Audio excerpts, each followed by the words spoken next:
1987 வருஷம் பிப்ரவரி மாதம் ஒரு நட்சத்திரத்துடைய வெடிப்பை விஞ்ஞானிகள் கண்டுபிடிச்சாங்க. இது வெறுமன ஒரு நட்சத்திரத்துடைய வெடிப்போட கதை மட்டும் இல்ல. மனித இனம் ஒரு நட்சத்திரம் இருக்குன்னா அதோடைய மையத்துல என்ன மாதிரியான விளைவுகள் நடக்கும் அப்படிங்கறத ரொம்ப ஆழமா சோதிக்க உள்ள நுழைஞ்ச கதை. ஸோ நீங்க இந்த வீடியோ மூலியமா நம்ம ஒரு நட்சத்திரம் எப்படி வெடிக்குது அப்படிங்கறத தாண்டி அந்த நட்சத்திரத்துல என்ன மாதிரியான மாற்றங்கள் ஏற்பட்டிருக்கு அப்படிங்கறத 1957 ரொம்ப டீப்பா பார்க்க ஆரம்பிச்சிட்டாங்கன்ற ஒரு ஆச்சரியத்தை நீங்க புரிஞ்சுக்க போறீங்க.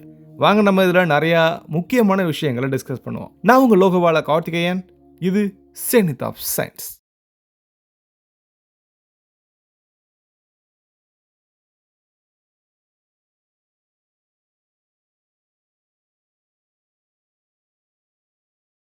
ஆயிரத்தி 1987 வருஷம் பிப்ரவரி மாதம் சவுதர்ன் ஹெமிஸ்பியர்ல இருக்கக்கூடிய சில வானியல் ஆர்வலர்கள் வழக்கமாவே வானத்தை பார்த்துட்டே தான் இருப்பாங்க. அன்னைக்கு ஒரு நாள் நைட்டு வானம் கொஞ்சம் வேற மாதிரி இருந்திருக்கு. இது வரைக்கும் கண்ணுக்கு புலப்படாத ஒரு புதிய வெளிச்சம் ஒன்று பார்த்தாங்க. அது மெதுவா ஆனா ரொம்ப ரொம்ப ஸ்ட்ராங்கா இருந்திருக்கு. ரொம்ப தெளிவாகவே தெரிஞ்சிருக்கு. டெலஸ்கோப் இல்லாமலே சாதாரணமா மனித கண்களுக்கு அது ரொம்ப அழகா விசிபிள் ஆச்சு. அந்த வெளிச்சம் ஒரு நட்சத்திரத்துடைய ஆரம்பம் இல்ல, அது ஒரு நட்சத்திரத்துடைய முடியும் தருணம். பூமியிலிருந்து சுமார் 1.5 லட்சம் ஒளியாண்டுகள் தொலைவில் இருக்கக்கூடிய ஒரு சின்ன நட்சத்திர கூட்டத்துல ஒரு மிகப்பெரிய நட்சத்திரம் தன்னுடைய வாழ்க்கையை முடிக்கக்கூடிய தருணத்துல தான் அந்த நட்சத்திரம் எப்போ பிறந்துச்சு அப்படிங்கிற மனித வரலாறுக்கு முன்னாடியே அப்படிங்கிற ஒரு ஆச்சரியம் நமக்கு தெரிய வந்துச்சு. ஆனா அது எப்போ சாகும் அப்படிங்கிறது பிரபஞ்சம் மனிதனுக்கே நேரடியா நமக்கு சொல்லி கொடுத்துருக்கு. அந்த மிகப்பெரிய இண்டிகேஷன் பேரு SN1987A.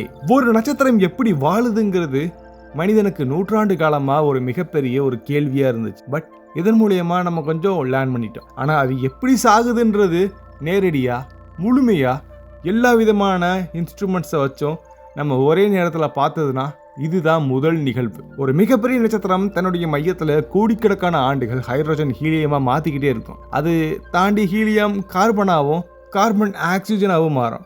இந்த மாதிரி லேயர் பை லேயரா, அதாவது ஒவ்வொரு அடுக்கடுக்கா அதோடைய எரிபொருள் மாறிக்கிட்டே இருக்கும். ஒவ்வொரு கட்டத்திலையுமே வெளிவரக்கூடிய சக்தி அந்த நட்சத்திரத்தை அதோடைய ஓன் கிராவிட்டியில இருந்து கொஞ்சம் காப்பாற்றும். இது ஒரு சமநிலைன்னு சொல்லலாம். வெளியே தள்ளக்கூடிய அணுக்கரு சக்தி அதுக்கு ஈக்குவலா உள்ளே இழுக்கக்கூடிய கிராவிட்டி. ஆனா ஒரு கட்டத்துல அந்த எரிபொருள் முடிவடையும். அயான் உருவாகிற அந்த தருணம் அது கடைசியில முடிவடையும். இரும்பு எரியாது, சோ சக்தி இருக்காது. அதை தொடர்ந்து வெளியே தள்ளக்கூடிய எந்த ஒரு விசை எதுவுமே இருக்காது. ஆனா உள்ளே இழுக்கக்கூடிய கிராவிட்டி மட்டும் இருக்கும். ஒரு நொடிக்கு குறைவான நேரத்துல நட்சத்திரத்துடைய மையம் சுருங்கும். புரோட்டான்ஸ் எலக்ட்ரான்ஸ் ஆகி நியூட்ரான்ஸா மாறுது. அந்த நியூட்ரான்ஸ் ஒண்ணுக்கொன்னு அடர்த்தியாக அது அடுக்கடுக்கா மாறிக்கிட்டே இருக்கு. அந்த சுருக்கம் திடீர்னு நிற்கும். அந்த நிறுத்தம் தான் ஒரு மிகப்பெரிய அதிர்ச்சி அலையை ஏற்படுது. அந்த அலை நட்சத்திரத்துடைய வெளிப்பகுதியை ரொம்ப வேகமா தள்ளும். அப்படி தள்ளுறத நம்ம சூப்பர் நோவான்னு சொல்லுவோம். இந்த நிகழ்வு நடந்தபோது அந்த நட்சத்திரத்துல இருந்து வெளியே வந்த வெளிச்சம் மட்டுமில்ல, அதுக்கு முன்னாடியே இன்னொரு செய்தி பூமியை நோக்கி வந்தது. அது நியூட்ரினோ. நியூட்ரினோ அப்படின்றது பொருளை ஊடுருவி செல்லக்கூடிய கிட்டத்தட்ட அது எடை இல்லாத ஒரு துகள்னு சொல்லலாம். ஒரு நொடிக்கு கோடிக்கணக்கான நியூட்ரினோஸ் நம்மளுடைய உடலுக்கு போயிட்டு வருது. அதாவது நம்ம உடலுக்குள்ள ஊடுருவுதுன்னு சொல்லலாம். நீங்க அல்லது நம்மளோ அதை கண்டிப்பா ஃபீல் பண்றதே இல்லை. ஆனா SN1987A அது அந்த நிகழ்வின் போது சில நியூட்ரினோஸ் பூமியில இருந்த அடிப்படை கருவிகள்ல நிறைய அதிகமா தெரிஞ்சது. ஜப்பான்ல, அமெரிக்காவில், ஐரோப்பாவில் அங்கே இருந்த நியூட்ரினோவை நம்ம கண்டுபிடிக்கக்கூடிய இன்ஸ்ட்ருமெண்ட்ஸ் ஒரே நேரத்தில் சில வினாடிகளில் சில சிக்னல்ஸை ரெக்கார்ட் பண்ணுச்சு. அந்த சிக்னல்ஸ் ஒளி பூமியை அடையிறதுக்கு முன்னாடியே வந்திருக்கு. இது முதன்முறையாக ஒரு நட்சத்திரத்துடைய மையத்தில் என்ன நடக்குதுன்றதை நம்ம நேரடியாக பார்த்ததுக்கான தருணம். இதுக்கு முன்னாடி சூப்பர்னோவா நம்ம ஒரு மேத்தமெட்டிக்ஸ் மாடலில் மட்டும்தான் இருந்துச்சு. தென் கம்ப்யூட்டரில் மட்டும்தான் அதை நம்ம சிமுலேட் பண்ணி பார்க்க முடியும். ஆனால் இங்கே நேச்சுரலாகவே மனிதனுக்கு நேரடியான தரவை கொடுத்துருக்கு. ஒளி வந்துச்சு, உலகம் பார்த்துச்சு. ஆனால் அதை விட முக்கியமானது மனித அறிவு அதை கன்ஃபார்ம் பண்ணுச்சு. இந்த வெடிப்புக்கு பின்னாடி இந்த இடத்துல என்ன மிச்சமாக இருக்கு அப்படிங்கிறத பார்க்க மனிதன் தொடர்ந்து வானத்தை பார்த்துக்கிட்டே இருந்தான். அங்கே உருவான வளையங்கள் 3 வளையங்கள். ஒன்று நட்சத்திரம் சாகக்கூடிய அந்த தருணத்துக்கு முன்னாடி வெளியிட்ட பொருள்னால உருவாயிருக்கு. மிச்சம் இருக்கக்கூடிய 2 அதுக்கு முந்தைய கட்டங்களில் வெளியேறின வாயுக்களுடைய எச்சங்கள் அப்படின்றது தெரிய வந்திருக்கு. இந்த வளையங்கள்ல மோதக்கூடிய அதிர்ச்சி அலைகள் வருடங்கள் கடந்துமே நல்லா தெரியும். ஒவ்வொரு வருஷமும் அந்த வெளிச்சத்துடைய வடிவம் மாறலாம்.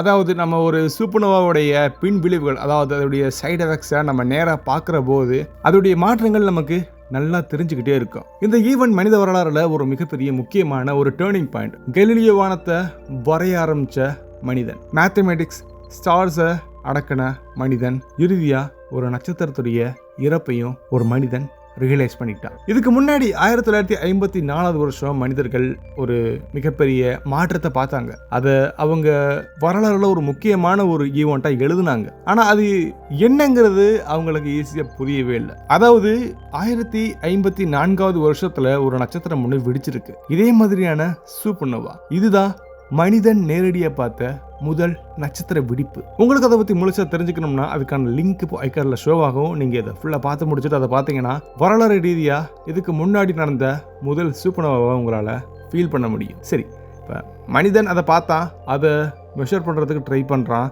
இப்போ அதை மெஷர் பண்ணிட்டான், ரொம்ப அழகா புரிஞ்சுக்கிட்டான். SN1987A ஒரு வெறுமன வெளிச்சத்துடைய நிகழ்வு மட்டும் இல்லை, அது சயின்ஸோட வளர்ச்சியை ரொம்ப அழகா காட்டக்கூடிய ஸ்டாண்ட். கோட்பாடு சரி அப்படின்றதுக்கான இயற்கையோட சர்டிஃபிகேட். இந்த ஈவெண்ட்ல இருந்து நம்ம தெரிஞ்சுக்கிட்டது நட்சத்திரங்கள் வெடிக்கிறது எப்படி அப்படிங்கிறது மட்டும் இல்லாமல் கனமான மூலக்கூறு எங்கிருந்து வருது அப்படிங்கிறதும், நம்மளுடைய உடம்புல இருக்கக்கூடிய பல பொருட்கள், இரும்பு எல்லாமே இருக்கு இல்லையா, இது எல்லாமே இந்த மாதிரியான வெடிப்புல இருந்து வந்த பல பொருட்கள் அப்படிங்கிறதும் தெரிய வந்திருக்கு. ஸோ நட்சத்திரம் சாகும்போது பிரபஞ்சம் இன்னும் அதிகமாக அதோடைய வேலையை செய்ய ஆரம்பிக்குது. இந்த நிகழ்வு நடந்தபோது அந்த வெளிச்சம் பயணத்தை தொடங்கின நேரத்தில் பூமியில மனிதன் இன்னும் நாகரிகத்தை உருவாக்கி அது முழுவத கற்றுக்க முடியாத ஒரு ஸ்டேஜில் இருந்திருக்கலாம். அந்த வெளிச்சம் வந்தடைஞ்ச போது மனிதன் அதை புரிஞ்சுட்டான், அந்த அளவுக்கு வாழ்ந்திருந்தான். இதுதான் மனித வரலாறு பிரபஞ்சமும் வரலாறும் சந்திக்கக்கூடிய ஒரு முக்கியமான புள்ளி.